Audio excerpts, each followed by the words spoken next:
Hugo Boss. Bienvenue sur la chaîne. Aujourd'hui, on va parler d'un sujet aussi assez répandu depuis quelques décennies déjà. Ça fait un moment que ça circule, mais ça a tendance un petit peu à s'imprégner dans le quotidien des gens et quelque part aussi à bien les anesthésier et à les désorienter. On va parler du New Age. Vous connaissez le New Age, la religion sur mesure? C'est une tendance qui a déjà commencé, on pourrait situer ça autour des années 80 à peu près. Au fur et à mesure que les religions monothéistes, en particulier le christianisme en Occident, commençaient à s'effacer et à être systématiquement décrédibilisés. On a affaire à un espèce de mouvement spirituel, soi-disant, et religieux, qui en fait n'est rien d'autre qu'un espèce de pot pourri de philosophie et de religion orientale en particulier, mis ensemble pour construire une espèce de religion sur mesure personnalisée. Est-ce que tout ça c'est un hasard que ça arrive? Non. Le New Age n'est rien d'autre que la branche spirituelle du néolibéralisme. Absolument. Pourquoi?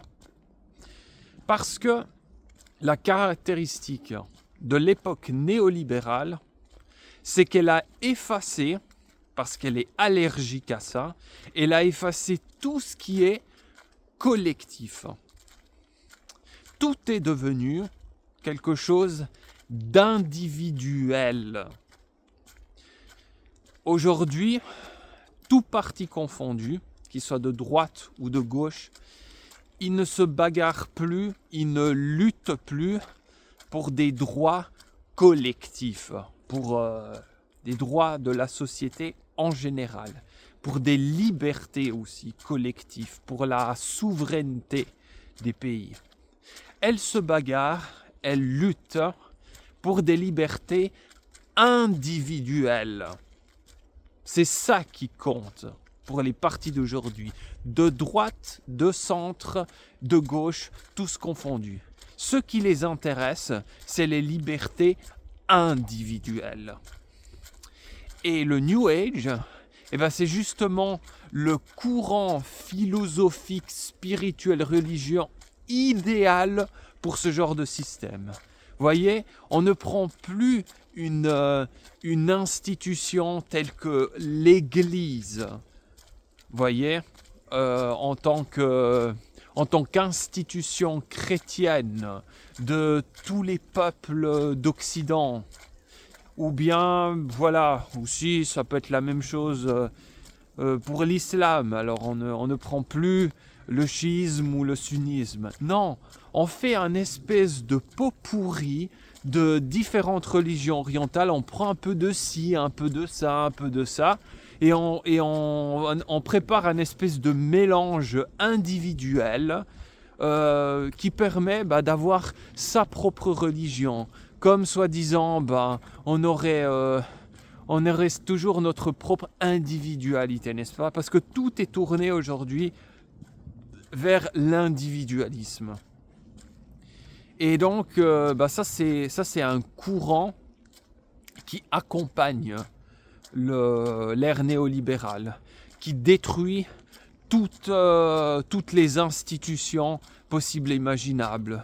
Destruction de l'instruction, destruction de la famille, destruction de l'État, et maintenant, avec ça, destruction des principales foi monothéistes. Donc tout ça, ce n'est rien d'autre que que la religion, soi-disant, qui accompagne ce processus. Et on les reconnaît assez facilement, les gens qui baignent dans ce genre de philosophie, spiritualité, appelez ça comme vous voulez. Déjà, ils se ressemblent tous, la plupart. Ils ont tous... souvent, quand vous arrivez chez eux, déjà, ce que vous voyez, c'est des statues de Bouddha. Partout. Et donc, vous voyez que oui, c'est une combinaison de religions différentes, mais il y en a quand même certaines qui prédominent plus que d'autres. Déjà. Et deuxièmement, par exemple, il y en a beaucoup qui ont soit les colliers, soit les tatouages avec ce que moi j'appelle le 35, parce que ça ressemble à un chiffre 35, mais je crois que ça s'appelle le Om. C'est bouddhiste, si je ne me trompe pas. Ils ont tous, ils se ressemblent tous. Et c'est souvent ces gens-là aussi, et c'est ce genre de spiritualité à deux balles qui est infiltré dans les fameux groupes de développement personnel. Si vous prenez pas mal de coachs de développement personnel, vous verrez qu'ils ont toujours ce genre de motif chez eux. C'est fait, tout ça, exactement pour vous isoler spirituellement, pour vous isoler dans votre coin et puis vous détacher de la collectivité. Donc c'est extrêmement néfaste. Et puis ça touche justement tous ces bobos qui sont là à dire « Ah non, mais on manque de spiritualité en Europe. Je suis allé au Népal, je suis allé en Inde rechercher la spiritualité. Tu veux que je t'en donne la spiritualité ? Eh bien, tu vas faire un truc maintenant. Tu vas prendre ton sac et tu vas aller au mont Athos, d'accord ? Tu vas aller au mont Athos en Grèce, tu vas passer quelques jours là et tu vas voir si tu vas pas l'avoir de la spiritualité. Donc ça, c'est typiquement des spécialistes pour dire que en Europe, il n'y a rien et ailleurs, il y a tout. D'accord ? C'est des gens qui adorent tout du monde, sauf ce qu'il y a chez eux. Et alors, ils participent pleinement et activement à la destruction du christianisme et à la destruction surtout aussi de toutes les religions monothéistes, à part justement le bouddhisme, parce qu'il est très présent dans leur philosophie de vie. C'est celui qui prédomine. Il suffit de le voir, justement. Pourquoi ils ont des statues de Bouddha chez eux ? À votre avis, pourquoi ? Parce que c'est la philosophie qui prédomine. Après, quelqu'un, pour moi, il peut être bouddhiste. Hein. Je veux dire, moi j'étais en Thaïlande, j'étais au Vietnam. La plupart là-bas sont bouddhistes, pas de problème. Mais c'est quelque chose de chez eux. Et puis ça s'accompagne avec leur histoire, quoi. Alors que chez nous, le bouddhisme, c'est une religion totalement importée. Je veux dire, nous, on avait le christianisme. Pourquoi on a abandonné le christianisme pour ces philosophies orientales, je veux dire. Je vois pas pourquoi. Il suffit de prendre aussi d'autres pays chrétiens, comme par exemple comme la Russie.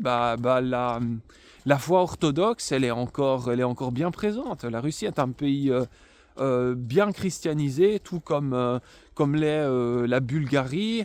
Dans les pays orthodoxes, la foi elle est encore assez présente dans une bonne large de la population. Et là, en Occident, on a laissé tomber le christianisme pour ces pseudo-religions de pacotille. Franchement, c'est quelque peu navrant. Après, moi personnellement, je suis athée, mais je suis plutôt athée en tant que scientifique parce que voilà, j'attends des preuves que Dieu existe. Si vraiment il existe, j'attends des preuves. Moi, il ne me suffit pas de croire aveuglément. Je ne crois pas et je vérifie après. Non, je vérifie d'abord et je crois après. Ça, c'est ma façon de voir les choses. Mais en aucun cas, je vais aller après dire « Ah ouais, non, mais il n'y a pas de spiritualité ici. Je vais aller je sais pas dans quel pays pour trouver de la spiritualité. » Non. Je veux dire, si je veux de la spiritualité, j'en ai. Il y en a ici. Hein. Des églises, il y en a. Autant que vous voulez, vous pouvez toujours y aller. Hein. Donc bon, ce sera probablement plus le même christianisme qu'avant non plus. Mais en théorie, vous pouvez aller à l'église. Il y a des églises ici. Hein. Ça existe encore. Hein.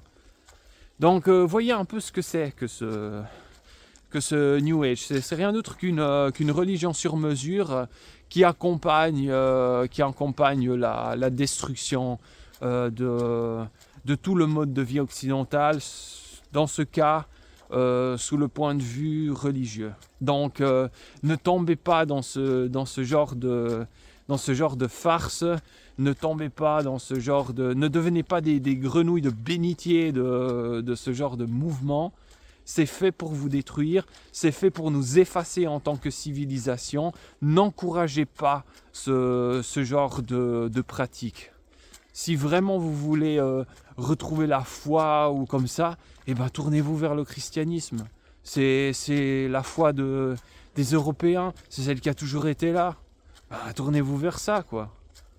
Donc voilà, ça c'était le message que je voulais faire passer. Et puis voilà quoi, ne tombez pas dans ce piège, évitez ce genre de mouvement. Et restez en bonne santé, restez fort et je vous dis à la prochaine.